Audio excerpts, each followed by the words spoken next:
Welcome to the Rebuild Procurement Podcast, Alan, the number one podcast in the world, where we dive deep into topics to keep procurement people up to date and ahead of their peers.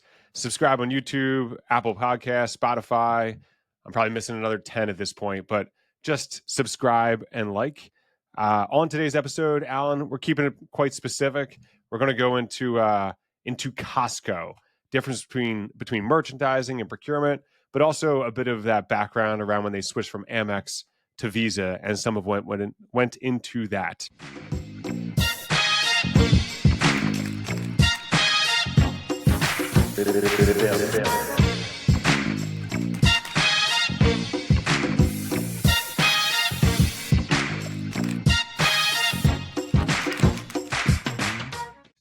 I'm Tom Finn, bringing 15 years on the client side, procurement, finance, and category management experience in large and small cap orgs. And I'm Alan Veek, a procurement geek on the sell side of the street, and I've assembled a team of superhuman procurement professionals doing managed services at a company that we call Summit.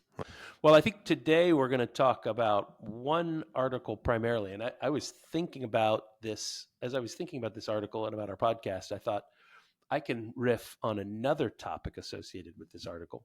Maybe we'll reveal. We'll have the big reveal. So basically, Costco, as anybody who has a Costco membership or who's ever shopped there knows, Costco does not take all credit cards. Costco only takes Visa card. Now, why in the world is that? They used to only take American Express, but now they only take Visa, and that's because of some good procurement work that was done behind the scenes by, I'm guessing, Costco procurement. So let's talk about that, because I think there's a lot of good things that can be learned from talking through how they did that, why they did that. So here's the article right here. It's on mental floss. If you ever read mental floss, it's kind of one of those addictive. You run across it on X. They've got 1 million posts a day. But they post on why they only accept Visa cards. I thought it'd be fun, Tom, to riff on something associated, which is in the retail world, you've got two roles that are very similar. You've got oftentimes internal procurement, which would do a thing like this. They would negotiate your fees with the credit card companies, whatever merchant fee you pay to the credit card companies.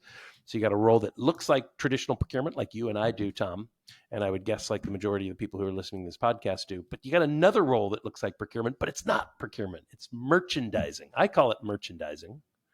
Other people might call it something else, but it's basically the people who go, they're the buyers who go and find goods to put on the shelf. And those two things sound similar, but they couldn't be more different. Do you have you thought about this before, Tom? Kind of this notion difference between merchandising and procurement. Yeah, I mean, I kind of probably lump them in the same, but yeah, these people are like finding like the trends and like those type folks, Alan. Like in LA, those talk about Erewhon, right? Erewhon's, I think, that supermarket out in LA, the one that's like super high end, like forward looking by 20 years. Like, yeah, right. And Costco, similarly, they kind of like pick diamonds in the rough, and then they find, like, they provide it to their customer base. Yeah, that's right. Think about Trader Joe's or Whole Foods, right? Very distinctive types of procurement of goods to put on the shelves that resonate with people, with shoppers who come in and buy. It's interesting. In my household, we have both a procurement dude, me, and a buyer, a merchandising buyer, my wife. She worked for Macy's for the better part of 7 years. So you know it, well. You know well the difference. Well. You've been told the difference, Alan. I've been told. Like, I look at what she did, and at that point in time, and I'm like, yeah, it resembles nothing like what I do. It's very, very different world. So I thought it's fun to kind of point this out, because there might be some general confusion out in the listening audience to, okay, well, is that procurement or is it not procurement? I call them, you said you kind of lump them together. I don't. In my mind. I call them two entirely separate worlds, and the skill sets that you need to figure out what's going to fly off the shelves is very different than the skill set you need to find suppliers that can help you innovate and keep costs low and kind of manage a tight relationship. There's certainly some overlaps, but I think they're completely different. Yeah, you know why I lump in my mind? I think because when I was like raised, like Walmart was the company, and while they do have merchandising, they also just like they just bring them down, like pass the meat to the bone. Yeah. So I'd always just not considered, just it kind of just got lumped in my mind from a Walmart mentality. But I totally agree. The merchandising side is really part of like operations where It is. that is what you're giving as You're the end selling. customer. Yeah. So it needs Mhm. that throughput. Yeah, that's right. And you think about Costco versus Sam's or Costco versus BJ's. I think it's actually a competitive merchandising is a competitive advantage for Costco because people generally kind of have this sense that they do a better job finding unique and interesting things to fill their I love shelves. Costco. My kids make Yeah, fun of me about it. So you go spend an all right, hour guys, in there just Saturday, let's go to wandering. Costco. I love it. Yeah, like Yeah. like do they have the Mhm. samples? Like no, they don't. Not right now. It's too late. Like even worse, right?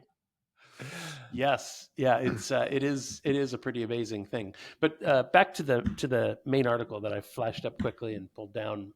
So several years back, Costco had a relationship with American Express, and it was the only card you could use. American Express is, of course, less widely distributed, less widely used. Like just like Discover, for instance, the Discover card is less widely used than Visa, Mastercard. Visa, Mastercard kind of rule the roost. So it was a bit inconvenient for Costco customers to be able to put things on credit cards if you didn't have an American Express card.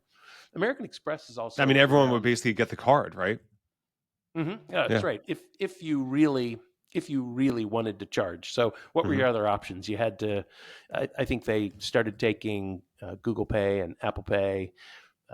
They certainly kind Well, of they would take take debit card, checks, wasn't it? Essentially, debit you could pay with your card, yeah, out of your Visa bank. on debit. That's exactly right. Yeah. So, but American Express kind of is renowned as having larger exchange fees, larger merchant fees than Visa and Mastercard have. So Costco saw that as a procurement opportunity, and did a competitive event where they pulled in all of the big offerees. I would bet Discover was in there as well and said, "Hey, who can give Probably. me the lowest exchange fee?"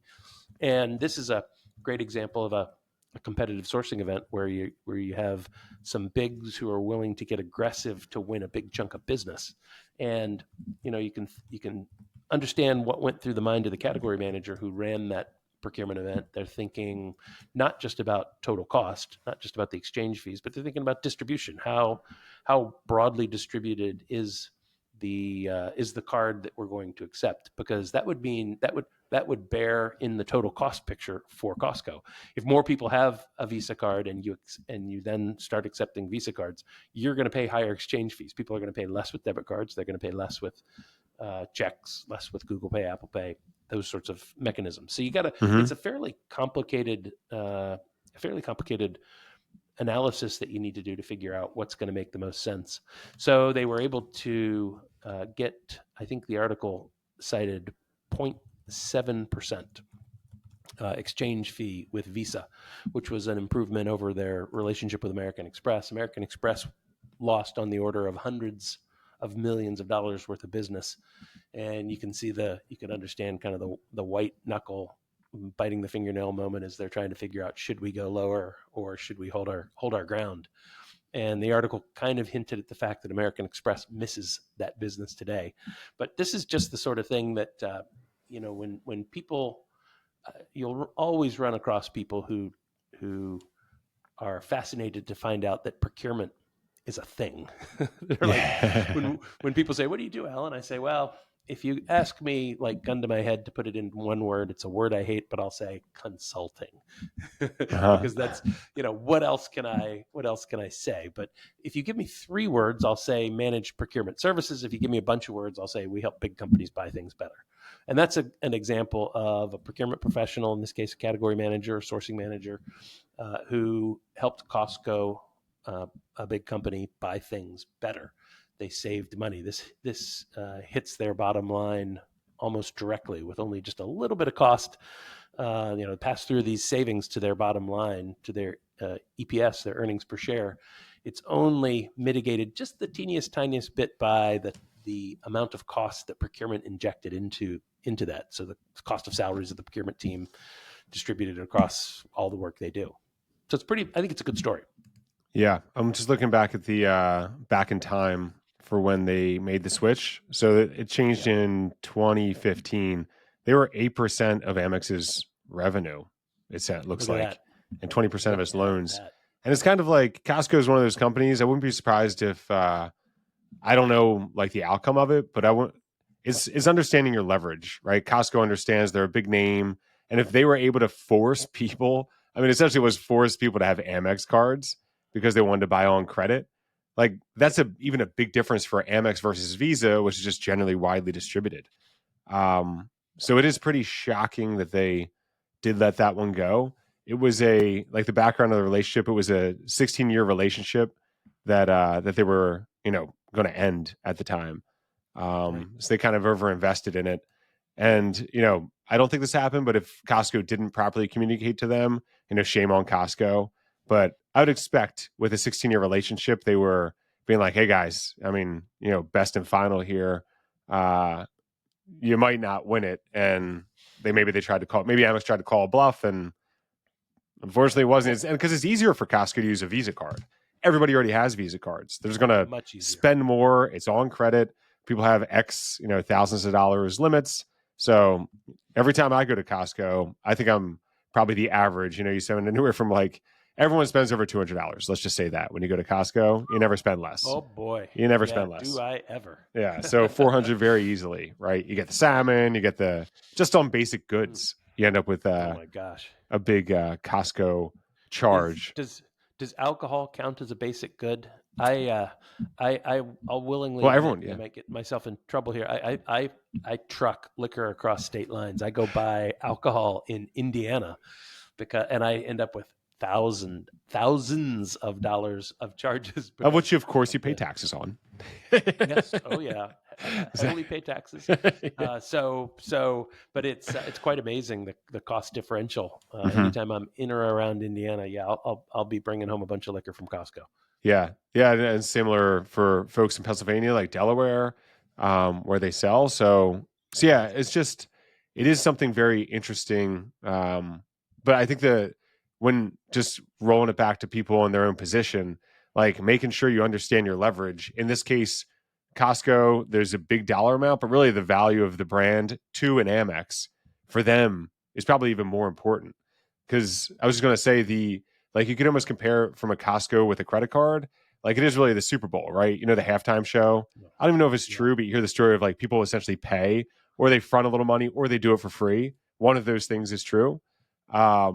It's kind of like that working for Costco, going with Costco. They've charged very little margins to their end customer. And if you want to be there, you are getting well known. Many brands have been launched through Costco, right? They send them in the big bags. I remember when Brownie Brittle came out. Did you ever have Brownie Brittle, Alan? No. Oh my gosh. I'm more of a savory than a sweet guy. All right, Brownie Brittle. Yeah, choose your savory. But Brownie Brittle was I just remember when it came out, they would sell them at the local convenience stores or maybe even your supermarket. It'd be small bag. Costco has this giant one, buy one, get one free. It's ridiculous. Yes. So a lot of brands, they upscale whatever they're packaging and they add more, but then they get well known and then you end up buying it later and you're a well known brand. So they have that leverage of not just scale of the dollars that'll go back into that company, but they also have scale of brand awareness.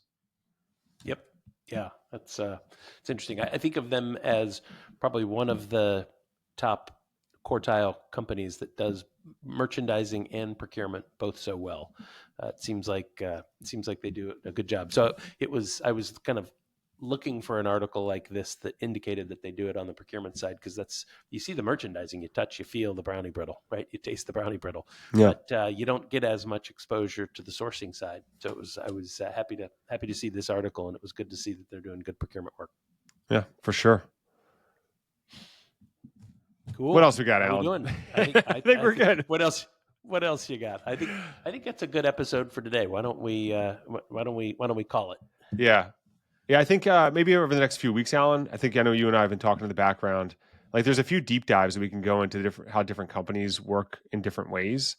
Yep. And then we're just trying not to touch on Doge every single time, but we'll have to come back and I'm feeling pretty comfortable, Tom, that I might be winning that bet. Doge just making big headlines, but the dollar signs, they're lacking. I don't know. What do we call? I don't even remember what the was it 3% of deficit?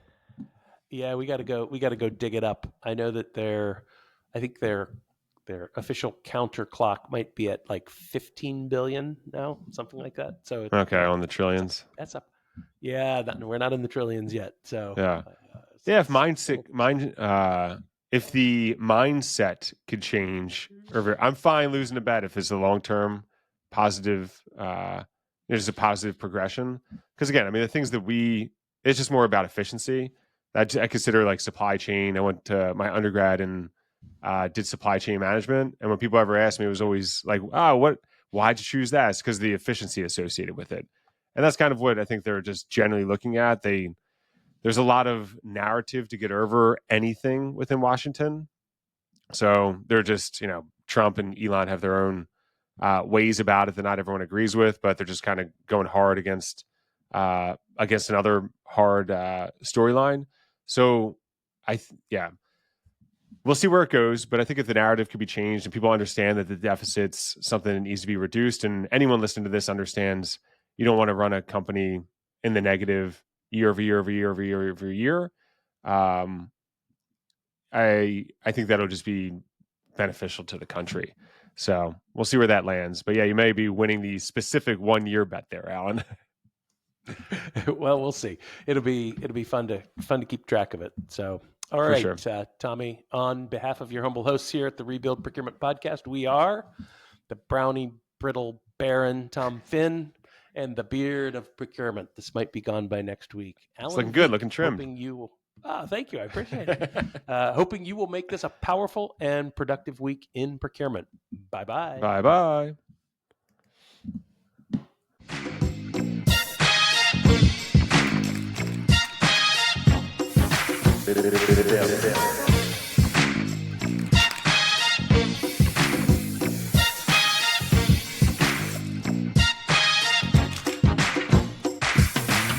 Show me, and you won't hear the word